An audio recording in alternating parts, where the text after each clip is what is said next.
이 시간 우리의 들을 귀를 열어주십시오. 오늘 빌라델비아 교회를 향한 주님의 음성이 우리를 향한 주님의 음성인 줄 믿습니다.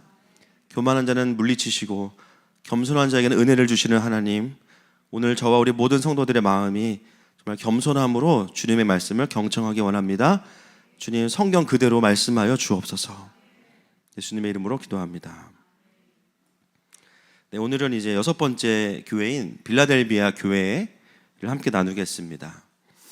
여러분, 요즘에 좀 감기 때문에 힘드신 분들 많으시죠? 네, 오늘 얼큰한 은혜가 임하기를 축복합니다. 저도 이번 한 주 동안 정말 쉽지 않았습니다. 또 새벽에도 다들 쉽지 않으셨을 텐데, 감기는 떠나갈지어다.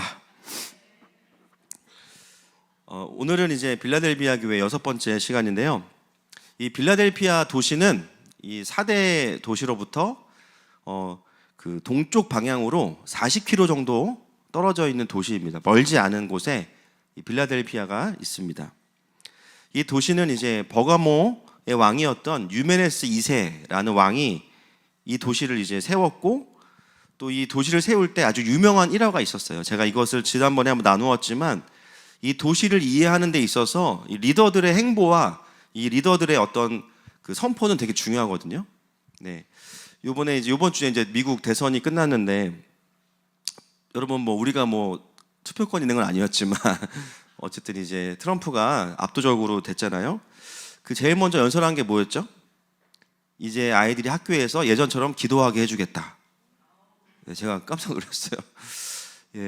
그런데 어떤 분들은 또 이제 트럼프가 방위비를 또 우리가 또 머니 머신이니 무슨 9배. 그래서 걱정하는 분도 계시겠지만, 여러분, 이 대한민국은 미국이 지키는 게 아니고 하나님이 지키십니다. 아멘이시죠? 네, 하나님이 지키시는 거예요. 중요한 건 뭐냐면 열방이 정렬되는 게 핵심이에요. 대한민국이 사는 길은 돈을 많이 버는 게 아닙니다. 하나님의 그 부르심이 합당하게 정렬되면 하나님이 나라를 지키십니다. 네. 그래서 이 리더들의 한마디 한마디는 사실 굉장히 중요하고, 그것이 그 나라의 영적인 것들을 좌우하는 부분들이 있어요.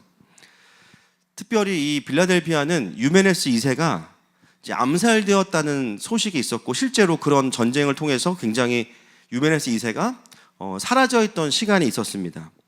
그래서 그의 동생이었던 아탈로스 2세가요, 그 다음을 이어받아서 이제 또 왕이 됐어요. 그런데 사실 그의 형이 죽지를 않았습니다. 다시 살아서 돌아왔어요. 그때 이 동생이 어떻게 했냐? 그 형을 위해서 자신의 왕의 자리를 내어줍니다. 그러면서 다시 그 형을 왕의 자리로 복귀시켜요. 그래서 이 도시의 굉장히 중요한 영적인 그 하나님의 축복 포인트가 뭐냐면요. 따라합시다. 의리. 우리 경상도 분들은 쉽지 않아요. 의리, 시작, 의리. 의리, 이러시겠죠. 그래서 제가 그때도 이 빌라델비아 출신 중에 연예인 김보성 씨가 있다 말씀을 드렸는데, 웃기는 게 아니라 했었다고요, 제가. 그래서 말씀을 드렸던 적이 있습니다. 기억하시라고. 그래서 이 빌라델피아라는 뜻이 무슨 뜻이냐? 뜻 자체도 형제 사랑, 줄여서 의리입니다. 그래서 이 4대를 제외하고 사실 모든 교회들이 다 재정적으로 어려웠는데요. 이 빌라델피아도 굉장히 궁핍한 도시였습니다. 심지어 이 4대와 가까웠기 때문에 AD 17년경에 있었던 큰 지진의 피해를 같이 겪은 도시가 또 빌라델피아예요. 근데 4대는 알겠지만 여러분, 거기에는 이 시내가에 막 사금이 나오고 정말 아주 부강했던 도시잖아요. 근데 빌라델비아에는 그런 산업이 활발하지 않았기 때문에 큰 피해가 있었고 계속해서 궁핍한 도시로 전락해 있었습니다. 그러다 보니까 많은 사람들이 이 빌라델피아에 살기를 싫어했어요. 그래서 밖으로 이제 많이 나가고요. 이 도시에 남아있던 사람들은 누구냐면 두 부류입니다. 로마의 명령으로 인해서 어쩔 수 없이 이 도시에 살아야만 하는 지도층, 군인들만 남아있거나, 아니면 도시를 빠져나갈 능력이 없는 하층민들만 이 빌라델피아를 지키고 있었습니다. 그래서 중산층이 없는 도시가 이 빌라델피아입니다. 그래서 그럼에도 불구하고 이 빌라델피아 교회를 지키고 있던 성도들은 어떤 사람들이 주류였을까요? 지도층이 아니고, 그렇죠, 하층민들이에요. 그래서 굉장히 어려웠는데 심지어 거기에 황제 숭배에 동참하지 않았기 때문에 길드에 가입을 하지 않아서 돈도 없고 능력도 없고 권세도 없고 지위도 없고 힘도 없는 사람들이 전부 다 이 교회의 성도들이었어요. 여러분, 이것을 이제 이해해야만 오늘 이 교회를 향한 그 예수님의 평가들을 우리가 좀 잘 묵상할 수가 있는 것이죠. 여러분, 그런데 이 빌라델피아 교회가 어떤 교회였냐면 어떤 교회죠?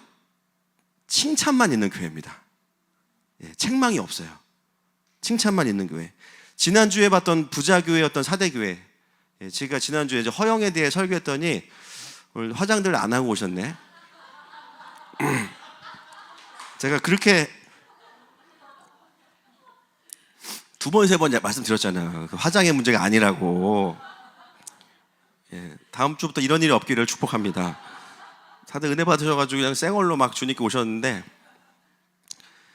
사대교회는 굉장히 부자였고 그렇지만 허영하는 교회, 허영이 많아서 재정도 있고 환경도 좋았고 영적인 공격도 없고 로마의 핍박도 없어요. 그런데 책망만 있어요. 그랬죠? 그래서 참 이 소아시아의 7교회들을 우리가 살펴보면서 깨닫는 것은 뭐냐면, 신앙이라는 것이 상황이 좋을 때 좋아지고 상황이 나빠질 때 나빠지는 게 아니에요. 맞습니까? 여러분, 상황이 좋다고 해서 하나님을 잘 섬길 수 있다, 그것은 죄송하지만 누구나 할 수 있는 일입니다. 근데 그마저도 안 하면 그건 진짜 주님과의 의리가 없는, 그죠? 혼나야 돼, 그죠? 그래서 여러분, 가만히 보시면 상황이 좋다고 다 하나님을 잘 섬기는 게 아니에요. 저분은 시간도 많고 돈 걱정도 별로 없고 삶도 편안해, 자식들도 속을 안 새겨. 그런데 희한하게 하나님을 향해서는 둔감한 분들이 있어요. 물론 우리 교회는 없지만. 그래서 누가 봐도 시간이 많은데 늘 어떤 교회 사역이나 예배의 자리에 잘 보이지 않고 삶을 잘 드리지 못하는 분들이 있고요. 어떤 분들은 정말 누가 봐도 하나님을 섬기기 쉽지 않은 환경임에도 불구하고 누구보다 하나님을 사랑하는 사람들이 있어요. 정말 말릴 수 없는 사람들이 있어요. 여러분, 하나님을 사랑하는 그 삶은 환경이 결정하는 게 아닙니다. 그 한 성도, 그 하나님의 자녀 안에 있는 하나님의 사랑이 그거를 결정해요. 오히려 위기가 올 때 그 사람의 영적인 민낯이 더 드러나요. 상황이 어려울 때 여러분, 오히려 우리 안에 계신 그리스도가 더욱 드러나는 저와 여러분 되시길 축복합니다. 빌라델피아 교회는 그런 교회였던 거예요. 가난하고 능력도 없고 힘든 교회였음에도 불구하고 타협하지 않으면서도 오늘 이제 우리가 풀어가겠지만 하나님의 아주 칭찬을 받는 교회였던 것이죠. 이 교회를 향한 예수님의 소개를 먼저 살펴보겠습니다. 3장 7절 시작. 빌라델비아 교회의 사자에게 편지하라. 거룩하고 진실하사 다윗의 열쇠를 가지시니 곧 열면 닫을 사람이 없고 닫으면 열 사람이 없는 그가 이르시되. 자, 오늘 예수님께서는 이 빌라델비아 교회에 자신을 어떻게 소개하시냐면요, 무엇을 가지셨다고 말씀하고 있습니까? 다윗의 열쇠. 다윗의 열쇠, 그죠? 열면 닫을 사람이 없고 닫으면 열 사람이 없는 그가 이르시되. 오늘 이 빌라델피아 교회를 향한 예수님의 소개는 다윗의 열쇠를 가지신 분입니다. 이 다윗의 열쇠가 뭐냐? 이사야서 22장 20절부터 22절까지 보겠습니다. 시작. 그날에 내가 hil기야의 아들 내 종 엘리야김을 불러 네 옷을 그에게 입히며 네 띠를 그에게 띄워 힘있게 하고 네 정권을 그의 손에 맡기리니 그가 예루살렘 주민과 유다의 집의 아버지가 될 것이며 내가 또 다윗의 집의 열쇠를 그의 어깨에 두리니 그가 열면 닫을 자가 없겠고 닫으면 열 자가 없으리라. 이 말씀은 히스기야 왕이 통치하던 그 시기에 그를 보좌했던 이 관리 중에 누가 있냐면요, 엘리야김 있습니다. 네, 교포 아닙니다. 엘리야김. 네.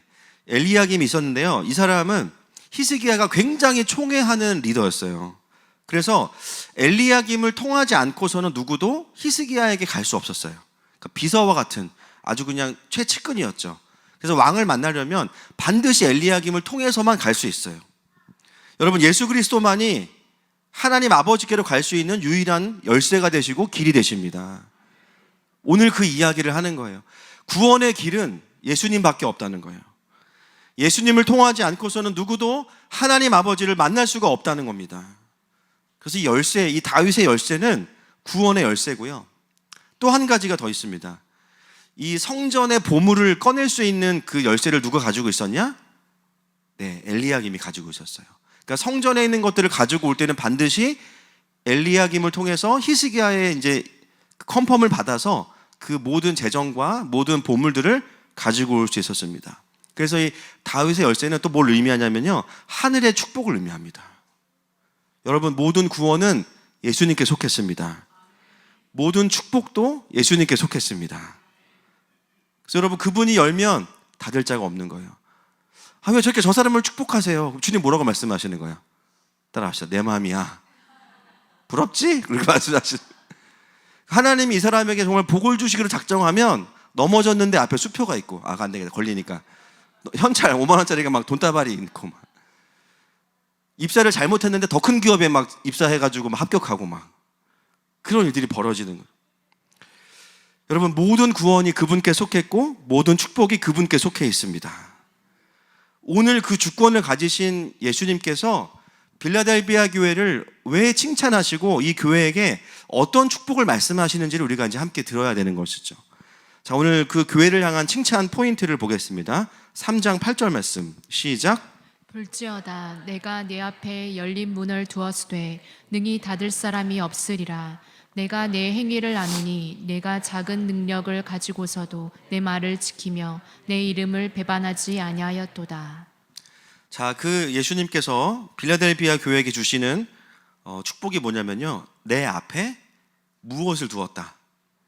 열린 문을 두었다, 이렇게 이야기합니다. 여러분, 이 열린 문은 계시록 전체의 그림에서 먼저 무엇을 의미하냐면 마지막 때와 연결되기 때문에요, 새 예루살렘 성에 들어가는 문을 의미합니다. 이미 두었다라는 건 뭐냐면요, 열리고 있는 중이니까 좀만 더 잘해봐, 이게 아니에요. 이미 너희들은 시험을 통과했어. 너희들에게 문은 열려 있어. 예, 완료형입니다. 완료. 여러분, 그래서 교회 이름들 중에 빌라델비아 교회도 엄청 많아요. 라오디아 교회 있을 게 없을까요? 없죠. 그 교회 아무도 안 갑니다. 예, 사대 교회 있을 거 없을까요? 없어요. 주로 어디예요? 서머나 빌라델비아, 그죠? 그리고 열린문 교회라고 있습니다. 지역마다. 그 열린문이 어디서 온 이야기냐면 여기서 온 이야기예요. 근데 가보면 문은 닫혀 있어요. 여러분, 이름만 열리면 안 됩니다. 하늘이 열릴지어다. 오늘 이 빌라델비아 교회는 뭐냐면 이 마지막 때에 이제 입성이 완료된 교회다라는 완전히 도장을 딱 받은 거예요. 너무너무 감사하죠. 이미 시험을 통과한 교회라는 거예요. 그래서 그 뒤에 보면 뭐라고 말씀하시냐면 내가 너의 행위를 아노니 내가 작은 능력을 가지고서도 내 말을 지키며 내 이름을 배반하지 아니하였다. 뭔지는 모르지만 이 열린 문의 은혜가 있기를 축복합니다. 지금 이제 우리가 같이 좀 살펴봐야 될 게 뭐냐면 이 교회가 통과했다는 그 시련과 환란이 뭔지를 알아야 됩니다. 분명히 이것은 이제 하나님 편에서 봤을 때 이 시험을 통과했다는 건데요, 오늘 본문에 그 시험이 무엇인지가 사실 나와요. 자, 9절 말씀 같이 보겠습니다. 시작. 보라, 사탄의 회당 곧 자칭 유대인이라 하나 그렇지 아니하고 거짓말하는 자들 중에서 몇을 내게 주어 그들로 와서 내 발 앞에 절하게 하고 내가 너를 사랑하는 줄을 알게 하리라. 여러분, 9절을 가지고 이제 생각해 볼 것은 뭐냐면 그들에게 어떤 일이 있었냐면요, 사단의 회당 곧 자칭 유대인 중이었던, 제가 전에도 말씀드렸지만 거짓말하는 유대인들, 뭐예요? 유대인들 중에서 형제라고 여겼어요. 형제라고. 그죠? 근데 그들이 형제였던 자들이 오히려 자신들이 살기 위해서 빌라델비아 교회를 로마 당국에 고발하고 거짓말하고 또 분열하고 나간 그 사람들을 말하는 거예요. 그래서 빌라델비아 교회 성도들을 거짓말하고 음해해서 핍박을 받게 한 자들을 말합니다. 바로 이 맥락이 빌라델비아가 겪었던 그 통고한 시련에 대한 이야기를 하고 있는 거예요. 여러분, 이것을 이해해야 적은 능력이 뭔지를 우리가 더 깊이 이해할 수 있어요. 많은 분들이 이걸 이제 묵상하면서 어떻게 생각하냐면, 아, 그래, 내가 능력이 적은데 충성하자. 맞거든요. 그 적용이 틀린 건 아니에요. 그러나 좀 더 본문이 말하는 이 맥락을 우리가 좀 이해할 필요가 있습니다. 여러분, 이 빌라델피아 교회가요, 그래서 결국은 로마의 핍박을 받게 되거든요. 그 도시 안에 있는 권력을 가진 자들이 교회를 핍박해요. 그런데 그 핍박에 대항할 능력을 가진 사람이 이 교회에는 없는 거예요. 법적인 대응을 해야 되는데 법을 아는 사람이 없고요, 배운 사람이 없고요, 소송을 할 돈을 가진 사람이 없어요.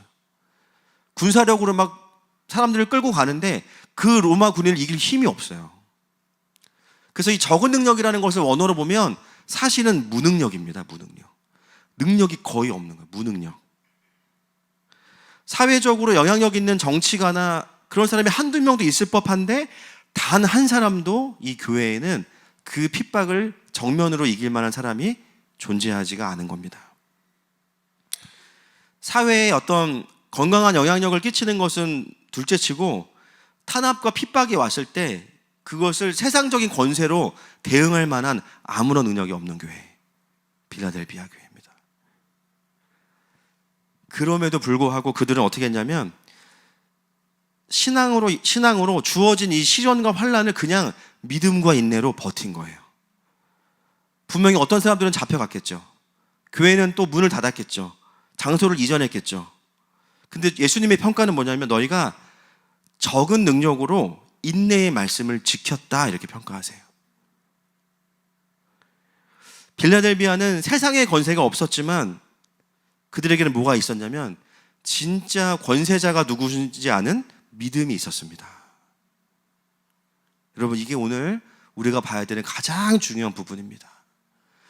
여러분, 때로 우리가 그리스도인으로 살아가면서 내가 조금만 더 힘이 있었다면, 내가 좀만 더 싸움을 잘했다면 내 남편을 그냥 두지 않았을 텐데, 내가 좀 똑똑했다면 내가 아들을 수학으로 눌렀을 텐데, 내가 좀 더 회사에서 능력이 있었다면 내가 더 올라갔을 텐데, 그래서 더 주님의 영광을 드러냈을 텐데, 내가 좀 더 어떤 대응할 수 있는 힘이 있었다면 이 문제를 해결했을 텐데, 뭔가 나에게 능력이 없음에 대한 스스로에 대한 자책이 있고 죄책이 있어요.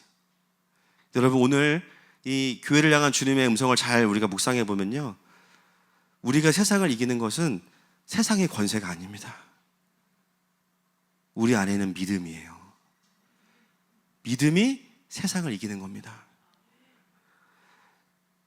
그 열쇠를 가진 자는 로마의 황제가 아니라 예수 그리스도이십니다.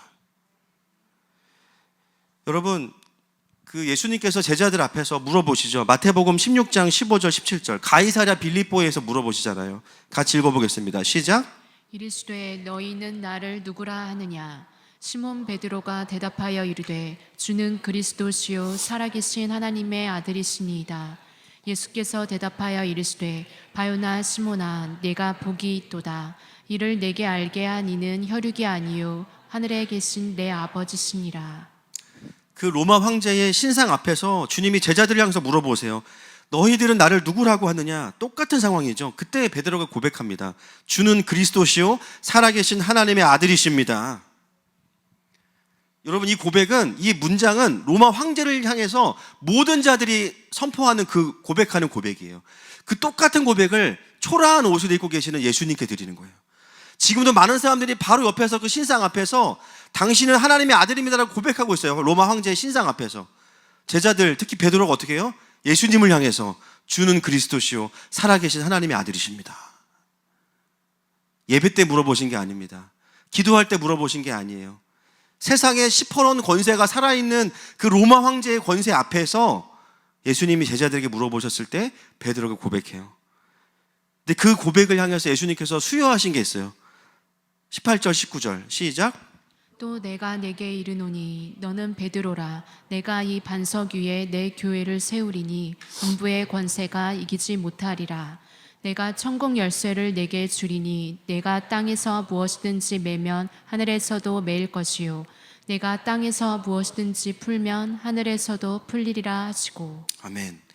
우리는 18절도 잘 알고 있고요, 19절도 잘 알고 있습니다. 근데 붙여서는 잘 몰라요. 이게 교회의 어떤 강력에 대한 이야기인데요, 음부의 권세가 이기지 못하는 것이 교회입니다. 아멘이시죠? 그럼 그게 어떻게 우리에게 풀어지냐는 거예요. 천국의 열쇠를 주셨어요. 그럼 그 천국의 열쇠를 어떻게 쓰느냐는 거예요. 하나님과 함께 본당에 되면 문이 열리는 겁니까? 이 천국의 열쇠가 뭐냐?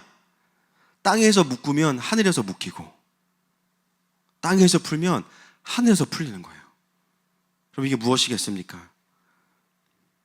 사망 권세를 묶으면 하늘에서도 묶으신다는 거예요.